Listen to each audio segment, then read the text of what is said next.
capitale royale, cette ville thaïlandaise paraît bien tranquille.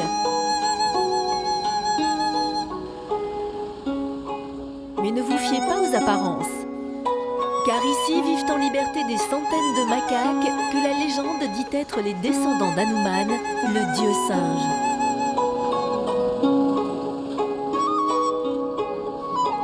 Au cœur de la ville, ce temple du XIIe siècle les accueille pour la plus grande joie des touristes. Un lieu unique en Thaïlande. J'adore les singes, c'est ce que je voulais voir. Je pensais qu'il y en avait partout, en fait il n'y en a pas forcément partout. Mais ici c'est parfait pour ça. Et c'est incroyable, c'est leur ville. On dirait qu'ils vont rentrer le soir chez eux, dans leur appartement. C'est eux qui font la loi, quoi. Car ils ne se contentent pas de vivre dans le temple. Ils ont littéralement envahi le quartier. Leurs acrobaties font parfois sourire, mais les habitants de Lopburi, eux, n'ont pas pu résister à la pression. Les singes ont pris leur place dans ces immeubles abandonnés, les uns après les autres. Avant, ici, il y avait des magasins. Mais ils ont fermé pour s'installer ailleurs. Ça, avant, c'était un cinéma. J'y allais enfant, mais c'est fini. Aujourd'hui, ce sont les singes qui vivent à l'intérieur. Est-ce que les gens rentrent parfois? Non, je ne pense pas que quelqu'un puisse y rentrer. Il y a au moins 1 millier de singes à l'intérieur. Une des rares boutiques encore ouvertes autour du temple est celle de Monsieur Tonti Wong et de sa femme. Il faut dire qu'elle est installée là depuis plus de 60 ans. Toute la journée, les singes entrent et sortent du magasin. Ils font même régulièrement de petits cadeaux aux propriétaires. Ces clés, ce sont les singes qui me les rapportent. Ils les volent à mes clients qui laissent leur scooter devant mon magasin pour faire leurs courses. Et ils me rapportent les clés. Les habitants de Lopburi savent qu'ici, ils peuvent retrouver leurs clés. Et les singes, eux, qu'ils peuvent grappiller quelques friandises. Les clients semblent trouver la situation tout à fait normale. Madame Tonti Wong a même donné des noms à certains de ses visiteurs, parfois un peu encombrants. Nous leur avons donné des noms, car certains singes viennent tous les jours dans le magasin et on sait les reconnaître. Nous sommes ici depuis longtemps. Ils ne nous dérangent pas, mais c'est vrai qu'ils sont plus nombreux aujourd'hui, plus sans gêne, aussi moins craintifs. Mais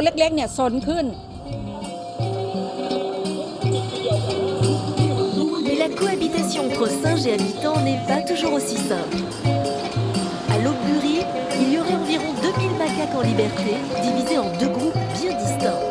Les singes du temple et ceux de la ville. Dans les rues, voler les passants et dévaliser les voitures sont devenus leur passe-temps favori.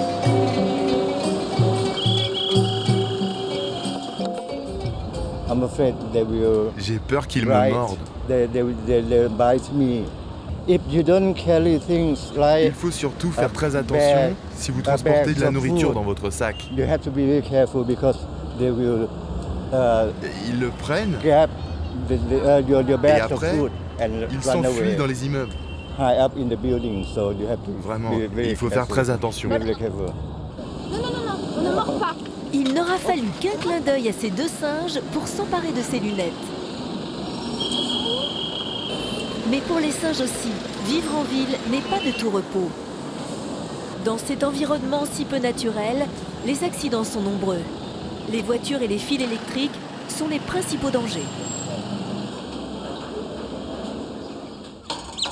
Quand les blessures sont trop graves, ils peuvent être soignés ici, dans ce centre de secours près de Bangkok.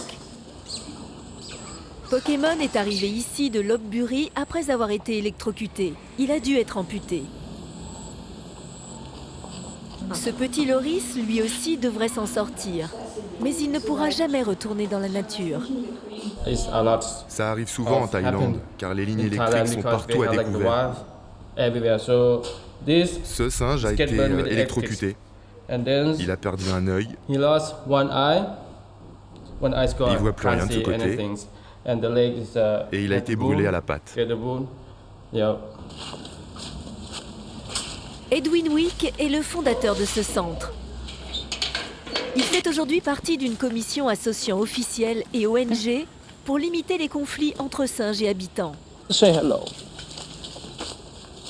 Pour lui, la stérilisation est la solution. À Lopburi et dans d'autres villes, nous observons que le nombre de singes augmente chaque année de 5 à 10%. Dans le cas de Lopburi, où les singes vivent sur les immeubles et les fils électriques, au lieu d'être dans les arbres, c'est un vrai problème et il faut faire quelque chose. Stériliser est la meilleure chose à faire. Quand les singes vivent près des gens, ils changent de comportement. À l'état sauvage, dans la jungle, un groupe de macaques à longue queue prendrait la fuite en voyant des humains. Mais à Lopburi, ils vivent avec les hommes depuis si longtemps qu'ils n'ont plus aucun respect pour eux. Mais Lopburi, c'est aussi que c'est grâce à eux qu'elle est connue dans le monde entier. Chaque année, depuis plus de 25 ans, un banquet est organisé en leur honneur par le propriétaire du plus grand hôtel de la ville. C'est aujourd'hui un véritable événement dans tous les pays.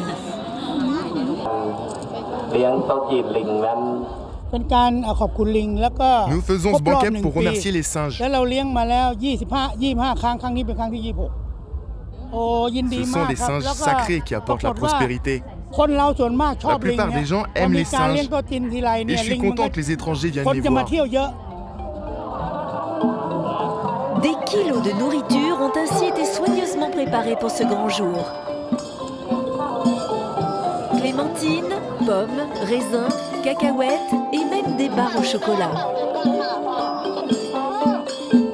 Un festin apprécié des macaques, bien qu'ils soient déjà nourris toute l'année par les touristes.